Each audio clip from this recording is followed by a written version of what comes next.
Turkayamjal మున్సిపాలిటీలోని survey number 213, 214, 215, 216లో రోడ్డుకు అడ్డంగా అక్రమ నిర్మాణాలు చేపట్టారు. దీంతో శ్రీరంగపురం కాలనీతో Sundarayya colony, apple colony, Lakshminagar colony, Indiramma కాలనీలతో పాటు సుమారు 7-8 కాలనీలకు వెళ్లే రహదారి కబ్జాకు గురైంది. దీని చుట్టూ కొంతమంది వ్యక్తులు ప్రహరీ గోడ నిర్మించారు. దీంతో కాలనీ వాసులు రాకపోకలకు ఎంతో అంతరాయంగా ఏర్పడింది. దీనిపై కాలనీ వాసులు ఎన్నోసార్లు ఫిర్యాదులు చేసినా అధికారులు పట్టించుకోలేదు. అఖిలపక్షంగా ఏర్పడి జేఏసీగా ఏర్పడి సమస్యను అధికారులకు విన్నవించినా పట్టించుకున్న నాదుడే కరువయ్యారని కాలనీ వాసులు వాపోయారు. కానీ ఇప్పుడు ఒక ముత్యాలమ్మ అనే మహిళ ఒంటరి పోరాటం చేస్తూ హైడ్రాకు ఇచ్చిన ఫిర్యాదుతో హైడ్రా అధికారులు స్పందించి ఈ అక్రమ నిర్మాణంగా చేపట్టిన ప్రహరీ గోడను కూల్చివేయడంతో తమ సమస్యలు పరిష్కారం అయ్యాయని కాలనీ వాసులు తెలిపారు. హైడ్రా అధికారుల పనితీరుపై హర్షం వ్యక్తం చేశారు. అంతేకాకుండా హైడ్రా కమిషనర్ రంగనాథ్కి ప్రత్యేక కృతజ్ఞతలు తెలియజేశారు.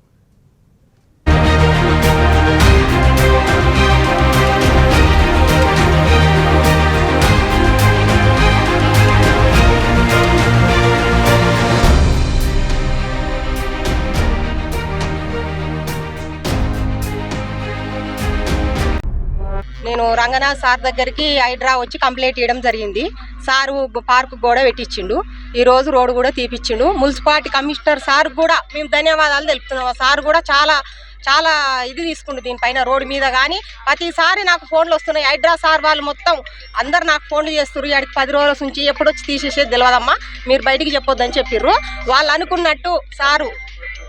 అనుకున్నట్టు అందరూ సార్ వాళ్ళు మొత్తం హైడ్రా కమిషనర్ కానీ మున్సిపాలిటీ కమిషనర్ సార్ కానీ మాకు ఈ రోడ్డు తీపిచ్చిర్రు, సహకరించారు, న్యాయం చేసిర్రు. వాళ్ళకి మాత్రం మేము ధన్యవాదాలు తెలుపుతున్నాం. అందరికి మాత్రం చేయెత్తి మొక్కుతున్నాం. అందరికి రోడ్డును తిరిగి పునరుద్ధరించడం జరిగింది.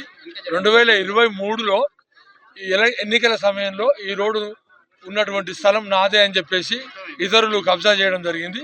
దానికి గాను ఈ కాలనీ వాసులు అందరూ కలిసి హైడ్రాకు రిప్రజెంటేషన్ చేస్తే హైడ్రా వారు ఈరోజు వచ్చి ప్రజలందరి హర్షించే విధంగా ప్రభుత్వం ఏర్పాటు చేసినటువంటి హైడ్రా కమిషనర్ శ్రీ రంగనాథ్ సార్ గారు వారి సిబ్బందితో వచ్చి ప్రజలకు ఇబ్బందిగా ఉన్నటువంటి దాదాపు 10,000 మందికి ఇబ్బందిగా ఉన్నటువంటి ఈ రోడ్డుకు అడ్డంగా ఉన్న పలకల్ని వారు తీసేయడం వల్ల ప్రజలందరూ కూడా రంగనాథ్ సార్ని, ప్రభుత్వాన్ని, మరి స్థానిక ప్రజాప్రతినిధుల్ని వారందరూ కూడా హర్షం వ్యక్తం చేస్తూ ఇదంతా కూడా జాయింట్ యాక్షన్ కమిటీలో మరి అన్ని పార్టీల వారం కలిసి ఈ సమస్యను పరిష్కరించినందుకు వారికి అందరికీ అన్ని పార్టీల తరఫున, అఖిలపక్షం తరఫున ధన్యవాదాలు తెలియజేస్తా ఉన్నాం. గతంలో ఈ రోడ్డు కట్టమైసమ్మ సాగర్ హైవే కింద ఉన్నటువంటి రోడ్డు కింద ఉన్నటువంటి 7 కాలనీలు ఉన్నాయి. సుందరయ్య కాలనీ, లక్ష్మణ కాలనీ, యాపిల్ వెన్యూ, అదేవిధంగా శ్రీరంగపురం కాలనీ, సాయినాథ్ కాలనీ, ఈ కాలనీలు ఉన్నాయి. అయితే వీటికి ఈ రోడ్డు ఫస్ట్ నుంచి కూడా కనీసం 30 సంవత్సరాల క్రితం నడుస్తున్న రోడ్డు ఇది. అయితే దీనికి ప్రధాన రహదారి రోడ్డు. అయితే దీనికి ఈ రోడ్డు గతంలో ఫస్ట్ నుంచి ఇదే రోడ్డు నడుస్తున్నాం అందరం కూడా.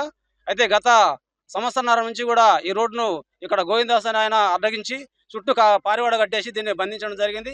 అయితే దీనివల్ల కింద ఉన్న కనీసము 10,000 మంది కుటుంబాలకు కూడా చాలా ఇబ్బందికరంగా ఉంది. అయితే దీని విషయంలో అందరం కూడా పోరాటం చేసిన అన్ని పార్టీలకు అతీతంగా, కానీ ఏం కానీ మాకు న్యాయం జరగలేదు. ఇప్పుడు హైదరాబాద్ కలిసిన ద్వారా ఇప్పుడు ఇక్కడ మా కాలనీ ఉన్నటువంటి శ్రీరంగం కాలనీ